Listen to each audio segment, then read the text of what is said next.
এই দেশের জন্য আমার বাবা শহীদ হয়েছেন, আমার মা জীবনভর কষ্ট করে যাচ্ছেন জীবনের ঝুঁকি।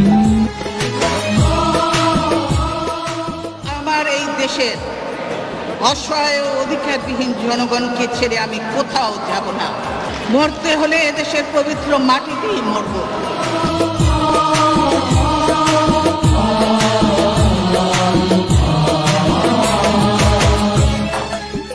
আমি আমার বাবার রেখে যাওয়া আদর্শ পালনের চেষ্টা করছি। কতটুকু সফল হয়েছে পরবর্তীকালে জাতি সেটি বিচার করবে। কতদিন মাগো দেখি না তোমায়, শুনি না তোমার কথা, তোমার কথা ভাবলেই মাগো বুকে বারে শুধু ব্যথা। কতদিন মাগো দেখি না তোমায়, শুনি না তোমার কথা, তোমার কথা ভাবলেই মাগো বুকে বারে শুধু ব্যথা। কিভাবে থাকো মাগো তুমি বন্দি একা ঘরে, তোমার জন্য দেশের মানুষ কষ্টে কেঁদে মরে। আমি আমার মা দেশনেত্রী খালেদা জিয়া যেই আদর্শকে সামনে রেখে মানুষের জন্য সংগ্রাম করেছেন, সেটিকে সামনে রেখে রাজনীতি করার চেষ্টা করছেন। মাগো তোমার কাছে দেশটাই বড়, তুমি মহান নারী, দেশের জন্য করেছো উৎসর্গ, স্বামী সন্তান বাড়ি। ওই সময়ে বিএনপির সংগ্রামী নেতা কর্মীদের এমনকি তাদের পরিবারের সদস্যদের অহেতুক গ্রেফতার করে তাদের ওপর নৃশংস অত্যাচার চালানো হয়। রিমান্ডের নামে নেতা কর্মীদের ওপর চালানো হয় নিষ্ঠুর নির্যাতন, ভয় হুমকি দেখানো হয় তাদের স্ত্রী পুত্র কন্যাদের।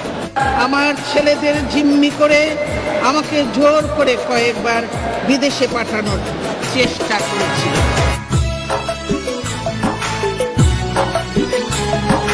দেশের জন্য স্বামী হারালে সন্তান গেল মরে, এত কষ্ট বুকে চেপে মাগো বাঁচো কেমন করে।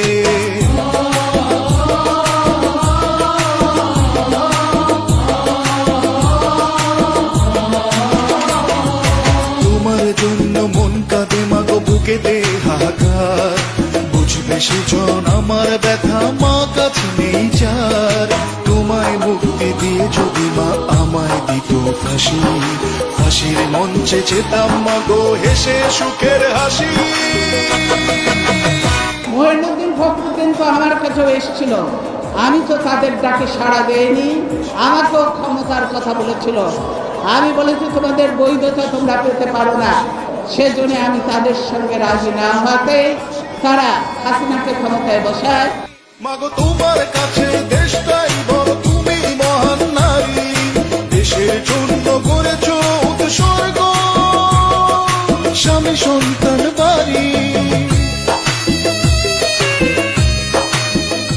এই দেশ হলো আমার একমাত্র ঠিকানা, দেশের বাইরে আমার কোনো কিছু নেই, আমার কোনো ঠিকানা নেই। সেজন্য আপনাদের ছেড়ে আমি যায়নি বলে আমার ছেলেদের উপরে এত নির্যাতন এত অত্যাচার আমাকে ছেড়ে যেতে হয়েছে, কিন্তু আমি আপনাদের ছেড়ে যায় নাই বা মঈনুদ্দিন ফখরুদ্দিনের সঙ্গে কোনো আঘাত করি নাই।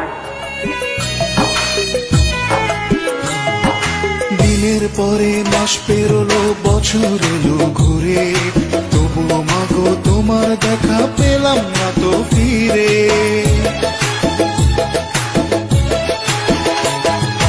দেশটাই আজ বন্দি মাগো তুমি আর একা নয়, জেগে আছে আজ তোমার ছেলেরা আনবে ছিনিয়ে জয়। তোমায় মুক্তি দিয়ে যদি মা আমায় দিত ফাঁসি, ফাঁসির মঞ্চে যেতাম মাগো হেসে সুখের হাসি।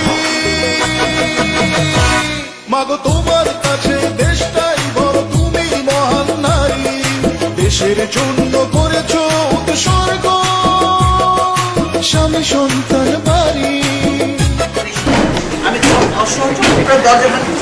রাষ্ট্রীয় সন্ত্রাসের মাধ্যমে আমাকে শহীদ স্মৃতি বিজড়িত বাড়ি থেকে উচ্ছেদ করা হয়েছে। কার কাছে আমি বিচার চাই?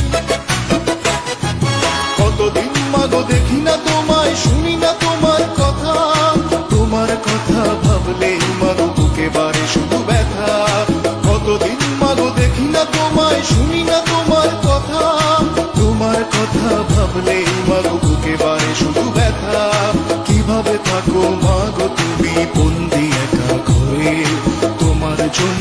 দেশের মানুষ কষ্টে কেঁদে মরে। মাগো তোমার কাছে দেশটাই বড়, তুমি মহান নারী, দেশের জন্য করেছো উৎসর্গ, স্বামী সন্তান বাড়ি। যে আমি যেখানেই থাকি না কেন আমি আপনাদের সঙ্গে আছি, আমি আপনাদের আমার দলের নেতা কর্মীদের সঙ্গে আছি, আমি দেশের মানুষের সঙ্গে আছি, দেশের মানুষের সঙ্গে থাকি। বাড়ি, দেশের জন্য করেছো উৎসর্গ, স্বামী সন্তান বাড়ি, দেশের জন্য করেছো উৎসর্গ, স্বামী সন্তান বাড়ি। তারা জবরদস্তি ধাক্কা মেরে আমাকে বাড়ি থেকে বের করেছে। যেদিন সময় পাবো বের করে দেবো, বের করে দেবো। আমি এর বিচারের ভার মহান আল্লাহ ও প্রিয় দেশবাসীর উপর ছেড়ে দিলাম। স্বামী জিয়াউর রহমানের স্মৃতিবিজড়িত 40 বছরের বাড়ি থেকে রাষ্ট্রীয় ক্ষমতার অপব্যবহার দ্বারা উচ্ছেদ হওয়ার পর বেগম খালেদা জিয়ার সেই অসহায়ত্ব আর কান্না হয়তো এই গণভবনের ভেতরে বসে দেখছিলেন আর উপভোগ করছিলেন সে সময়ের প্রধানমন্ত্রী শেখ হাসিনা।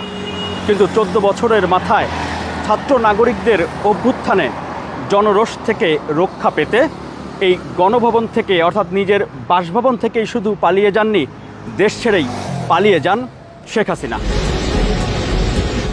মিরাজ হোসেন গাজী, ঢাকা। শেখ হাসিনা এবং শেখ রেহানা ওনার ছোট বোন, ভারতের উদ্দেশ্যে তারা